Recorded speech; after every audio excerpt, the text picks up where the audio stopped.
And hello, good afternoon, everyone. All right, as you are all logging on slowly but surely on this Tuesday. Hello, welcome to Storm Talk. I'm wave meteorologist Brian Good.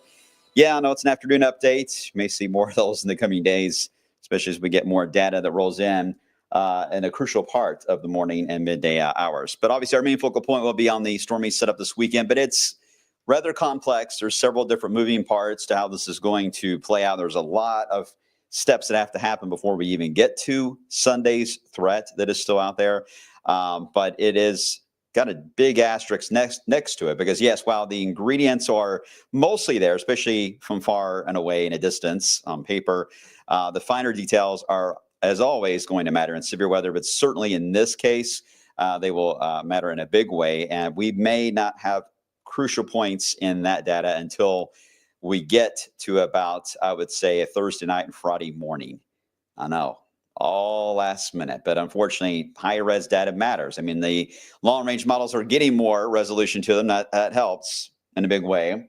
And there's a lot of what we call machine learning or AI models, which I'm going to show you some of that today, that are getting better at sniffing those details out. But nothing beats the higher resolution short term until the technology gets better with that, and it will.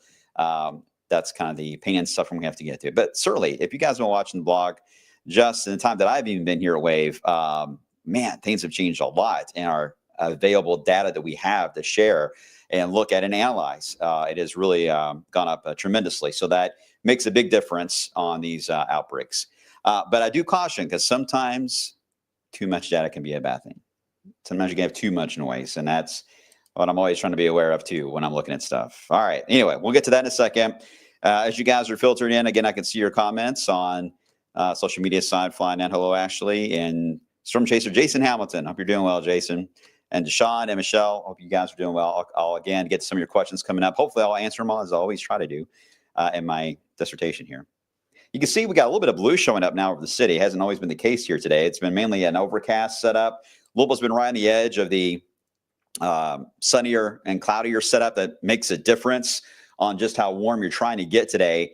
We're at 52 now, but in the lower 40s. Anyone in Madison right now watching? Yeah, chilly up there, right?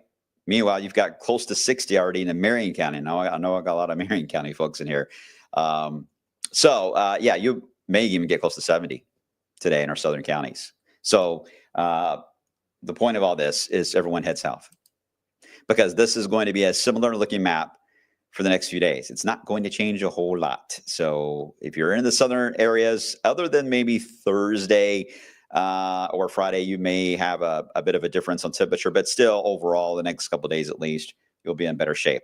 All right, you see how the cumulus clouds are developing on the southern end of the first little wave moving on by, popping right over the city, in fact, and that does create a bit of a gusty wind. So you may have noticed the wind surging a bit as those darker clouds form above your neighborhood, but the area is still quite dry. So rainfall amounts have only been a few hundredths of an inch out of Indiana, where it's been, at least from the radar, raining all day, right? But the truth to that has been a very light rain, steady drizzle perhaps, but hasn't really amounted a whole lot. It's just keeping it damp and cool, which isn't exactly a pleasant spring day for sure. Meanwhile, again, on our southern edge of the counties, that's where you're going to have a little bit more of a gustier wind. And I don't see any showers developing in your area, but a few could try to pop very close to Louisville this afternoon over the next 1 to 2 hours as this wave passes by. And then we're done with this particular one, but you can see it right now, showers across Indiana, Clark County, Scottsburg area, Austin, Indiana. You're getting a few of those showers as well. All right, why is this happening? Well, a couple things. The big driver right now is this low pressure once again into eastern Canada. And it's very slow on moving out of the way. And because it's moving so slow, the flow is basically stuck in a northwest to southeast pattern. It will only shift around north or south depending on how deep the low digs the next couple of days. And eventually this low moves out of the way. And once it does, then he says, we have a chance to warm up and get into the 70s area wide. But it's got to move first. And it's not in any hurry. It is moving like a snail's pace. So that's the reason why it's going to be mainly cool and showery at times as each little piece. There's another piece right there near Bismarck that is forming. That will arrive as we end into late tonight, early tomorrow morning. And we'll just keep seeing one after another kind of just rotate around it, giving us some showers. But once it's low, I do think it'll dig a bit more to the south before it moves away. And that may push the track a little bit more into central Kentucky on Thursday. And therefore, you may get some showers out of this. But overall, it's the northern sections that will feel more of that showery setup. All right, so here it is on Futurecast. These high-res models like this case on light rain scenarios and drizzle, they don't always do the best just because they can overestimate sometimes. But I think you guys get the point I'm trying to make. One moves on by, we'll get a break. And when the sky is clear tonight, you're going to get some cold nights. I mean, this is a cold air mass. I mean, the flow is, these are clippers basically, right? If it were January, we would have, winter weather advisories out right now for snow, but it's not January.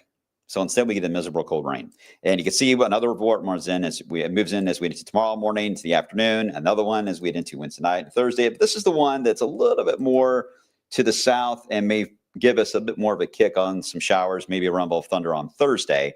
There's the Cape, the red, showing up in Missouri itself, but doesn't really try to build in a little more until we get that low out of the way in Canada. And then we get into that warmer flow. I mean, look at Thursday afternoon. We're still in the 50s here into Louisville, but look at St. Louis at 70. You get into southern Missouri, into the Boot Hill, not far from Cape Girardeau. Temperatures in the mid-70s. And therefore, that's what they got the Cape. The thunderstorm potential showing up there. And that leads us into the very end of the outlook as we head down the road. All right, so now let me show you what some of the modeling has as we evolve into the end of the week here, because this is where things get a little, not exactly wonky, but they get a little more on the crucial side when it comes to tracking the showers and storms that roll through here for the end of the week. So apologize. This is going to be a way I'm trying to do this a little differently. I don't know how well this is going to work. But anyway, let me show you some of the modeling. We'll start with the Euro. This is the Euro run from last night. It's updating right now. You see the general showers. Let me kind of advance this along. The only thing I'm watching here for late Friday into Saturday, depending on how this evolves, will be a low pressure. You kind of see it moving from Tennessee right into central Kentucky. This starts in the Gulf and then heads right into our backyard. Now, the NAM model brings it in here nearly 24 hours in advance compared to the Euro. That will make a difference on how Saturday will play out. Before we even get to Sunday, we got to watch to see how these showers move in from Tennessee into Kentucky. If we end up with a rainier setup on Saturday, that may taper down a bit some of the fuel there on Sunday for thunderstorms. We'll see how that works out. But at the same time, the way this low is moving into Kentucky, we need to watch the eastern side of that. There could be a few strong storms that may try to form Saturday, roughly along the I-65 corridor into Tennessee, maybe Kentucky. That's very low in risk, and it really just depends on the timing of when it would move in. And it's not a guarantee it will. If it ends up moving in at a different time than what is shown here, then we don't have to worry about this feature whatsoever. So just kind of a heads up. I'll show you the GFS. Look at this in just a second. Otherwise, we're going to get into Saturday. And this is where we get into whether or not the warm front, you see it stretched out roughly across the Ohio River, does allow for at least thunderstorms along and south of 64. That seems to be a growing trend as the zone to watch. This is not, the Euro look is not what you want to see. The Euro look has thunderstorms erupting all across central areas of Kentucky into Tennessee. These would be supercells merging into a line. But this would be late Sunday night, by the way. This would be probably after 10 or 11 o'clock at night as we head into Sunday night itself. That's not a good time to have severe weather. Any time is not a good time, but that is certainly the time we don't want. Will be late Sunday night. But the Euro idea would still keep the severe risk certainly at play. And certainly would validate the outlook from the Storm Prediction Center before we get into a cooler and chillier setup behind it. Now, let me show you the GFS model. This just updated a few moments ago. Let's bring it in. All right, so we get into Friday morning, showers, maybe a rumble, thunder. Here we go, Friday afternoon, a few showers possible. And here comes that wave that moves in from areas of Tennessee into Kentucky. And this is, again, Saturday daytime it arrives. This would keep us kind of cloudy and showery. We really wouldn't warm up much at all on Saturday. So this does not look to be overly concerning on a thunderstorm threat. It would just be light rain drizzle. But again, big difference between this and the Euro on timing. Then we get into Sunday. And here we are. This is Sunday morning. Showers across portions of Missouri into southeast areas of Illinois. And then we try to see if we can get out of that to allow for any heating. And boy, I tell you what, the GFS is trying Right here is the warm front. It is still looks like it's mainly south of 64 Sunday night, but severe weather is breaking out in Missouri, St. Louis, already active. They, by far, that is the area I think that stands out to me more than anywhere, is going to be Missouri into Illinois, and far west Kentucky. Spots we talk about a lot. That is not looking good for severe weather right now as far as it being a bad case scenario. And then as we evolve east, I mean, they try to build our way. They could still maintain some intensity. You can see it tries to push that warm front north. And you don't have to have a lot of sun here, guys. You just need to have the wind direction to change to a strong south wind and warm things up. And that's where you get into a very interesting setup there for Sunday night. Look at that snow, how close that is. Ooh. We'll see how it plays out. But again, the warm front scenario for Sunday night is key on whether or not we get the severe weather north of 64, or does it get stuck in Missouri and stays in southwest Kentucky. Here is one of the CSU models. Of course, there's the here's day 3, severe risk out to our west. All right, let's go to Friday. You can see showers and storms of that little southern low right there across portions of Texas. There's that little low. It's almost got a little bit of a subtropical characteristic to it there, but it gets absorbed. It does weaken and gets absorbed in Kentucky. But you see it does have a small severe risk when it enters in the Mississippi Delta. Right now, again, we'll watch that. No need to be overly concerned about it. And then we get into Saturday, your severe risk, generally into the Midwest and into the plains. And then here we go with our day of severe weather. But notice CSU, the learning modules have shifted a little more west with this again. They're really focused on Missouri, Illinois, Arkansas, far west Kentucky. Now, the Storm Prediction Center, which is this image on the right, has the entire area outlooked in severe. One of the larger areas they've ever outlined in advance like that. But the learning modules are not exactly sold on it being this far east, and I understand why. It really is a timing issue more than anything, because it does look like it's slowing down to where it'll be very late Sunday night. That can work in our favor. It doesn't always work, but it can work in our favor a lot more than what Missouri will face. So it's not all bad news on that end. We are able to pull what we call the, this is the extreme weather index for your Cape for Sunday afternoon. Notice it does show up in West Kentucky, just south and west of really I-64 corridor. But then you get into Monday, and it shifts quickly to southeast Kentucky, and this is the pre-dawn hours. So you don't see the in-between, and that's the problem we always have here when we get storms that are split on time periods of crossing that midnight hour into 4 or 5 a.m. These outlooks have to split the data on time frames, and it gets so confusing, I understand. But we have to just read between the lines on this and know that there's a severe risk along and south of 64 Sunday afternoon, evening, and then when you get into Monday, it's southeast Kentucky. So it goes without saying that in the overnight, it would likely pass through. I think central Kentucky is the area to watch. There is a low end risk. If that warm front can go north of 64 and push in southern Indiana, then we would all face severe weather late Sunday night. But if that warm front gets stuck along 64, even south of 64, it would only be those you south of it, which may be just our far southern counties, would be more at risk. So really how this plays out on Sunday with that warm front is key. And I'm telling you, we're not going to know this until the very last minute, unfortunately. This is a new machine learning module for severe weather that is out. Yeah, more data, right? Let me advance this. Here we go, Thursday. Here we go into Friday. This is for any severe potential. Here we go into Saturday. Notice in Missouri.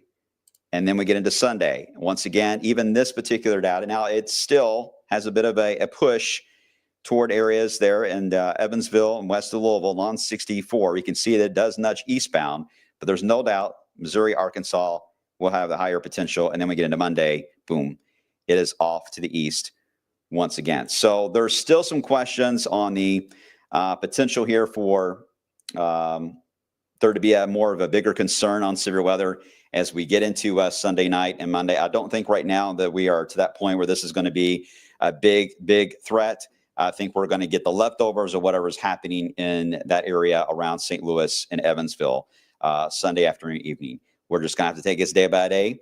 You got a big heads up on it from the Storm Prediction Center. We've got the alert day out. You've got a big heads up on it from our end as well. And we'll just see how this all unfolds. But as you just saw there, we've got these light showers the next few days. We have that low pressure that's still a bit of a catalyst in the Gulf that will get thrown into the mix on Saturday that could throw things off a smidge. And then we get into Sunday. where we got to figure out where the warm front will be before we get into the storm Sunday night. So you can see there's a lot of moving parts there. And if any of those are off than what's currently forecast, that will change the outcome for Sunday. So there's still a chance here that we can end up with a team reversion of what the data even showed yesterday. So we'll see. It's only Tuesday. I hope I can still say this tomorrow when I see you all, and we keep that trend going. But if it goes the other way, it speeds back up again, or we have more of a signal that warm front is going to go north of us Sunday night, then we're going to have more problems kicking in.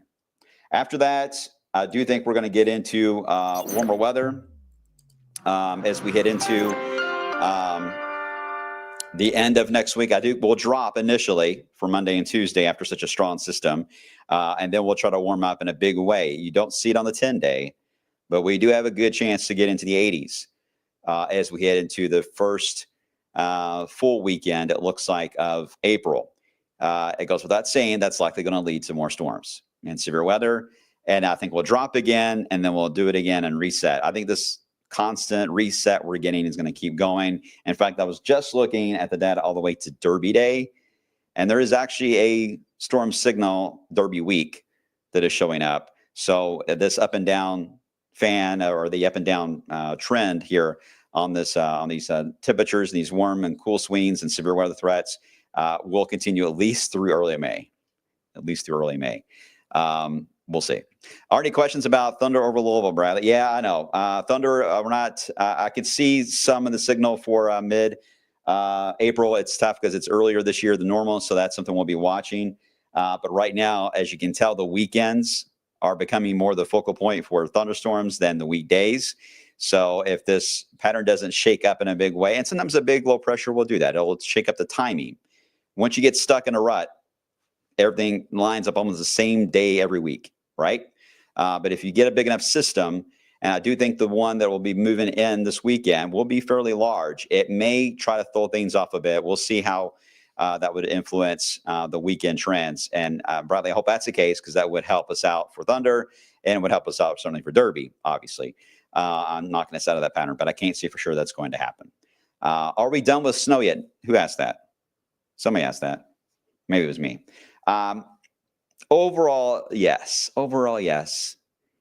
But there is still some ensemble data indicates that there could be at least some flakes that could mix in with some rain when these little cool shots move in. There's none in the forecast.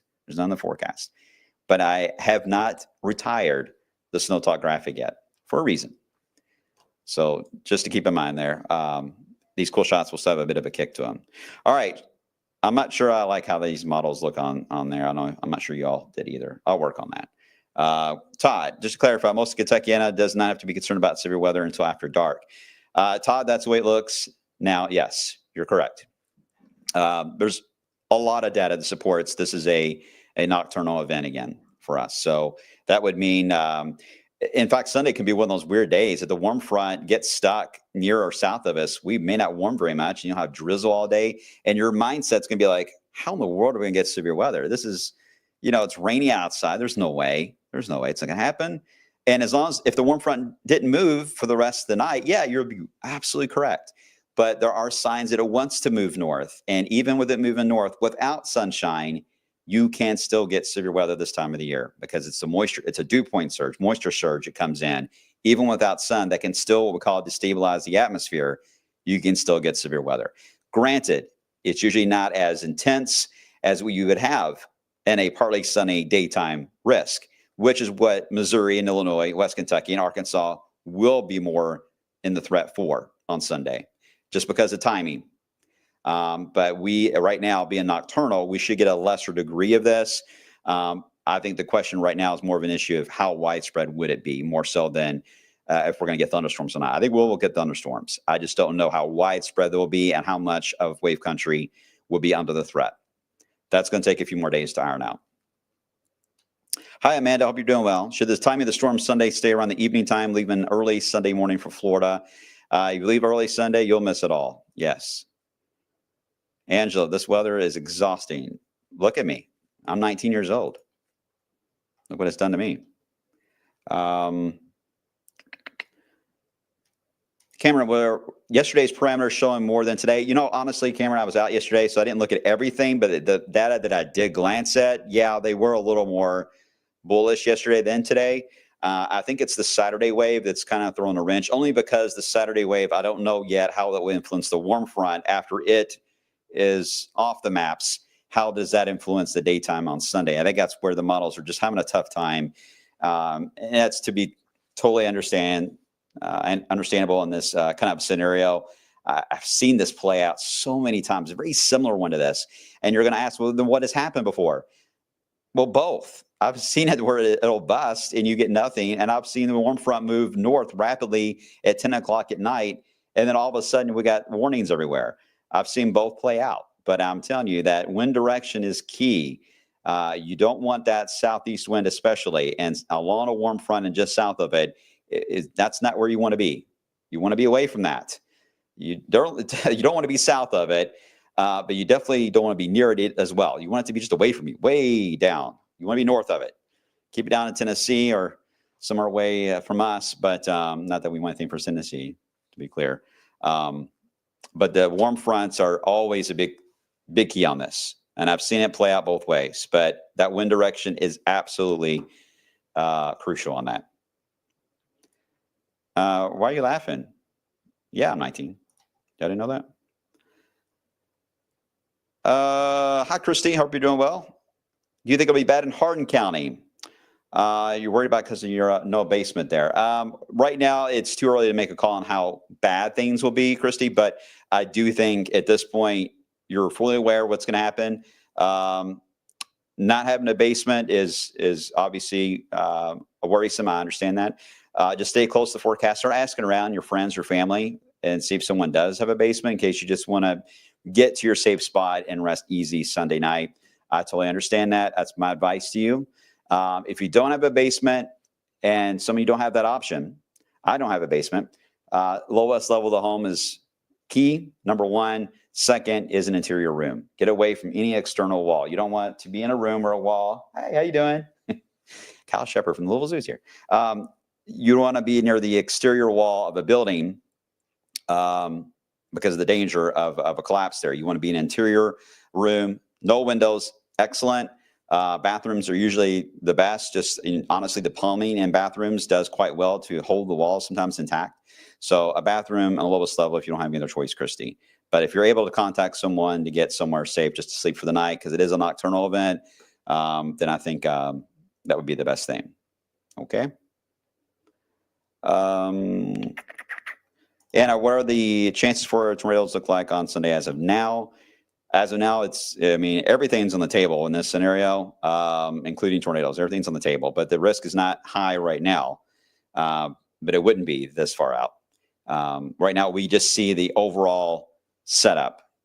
But I'm telling you, those finer details, how warm we get, which direction is the wind based on the warm front. Are you getting a south or southeast wind? Or are you getting more of an east wind or even a northeast wind? That all matters. But unfortunately, we just can't get that data this early. I wish we could. But if we see even the potential of that happening, and there's several pieces of data indicate that some parts of the area will get that more southerly component, then we have to make sure everybody's aware. We got to make sure that everyone's aware of that potential and you watch it. It's not saying cancel your plans or be overly anxious right now. Just be aware. That's it. It's Tuesday. I'm hoping by the time we get to Friday, I have better news to share with you all. The warm front is going to get stuck to the south, or this system is going to slow down so much that by the time it gets here, it'll be very early Monday morning, and there's nothing left for it to even work with at all because heavy rain just consumed the whole system. Then we don't have to worry about it at all. But I'm not there yet. I don't think there's any method is there yet.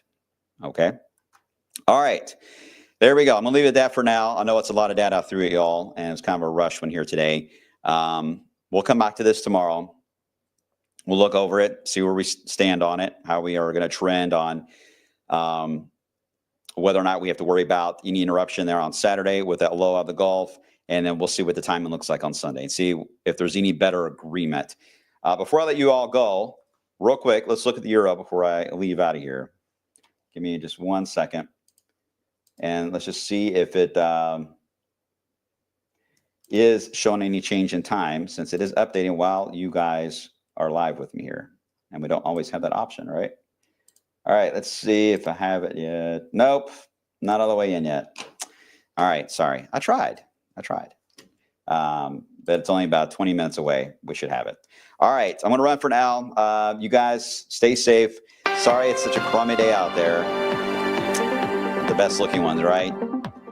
If you have a chance to, especially those who are around Louisville and Indiana anyway. Those of you to the south, you got some sunshine. As I mentioned, get in the car, head south on 65 and enjoy it. I'll see you guys coming up on the flip side.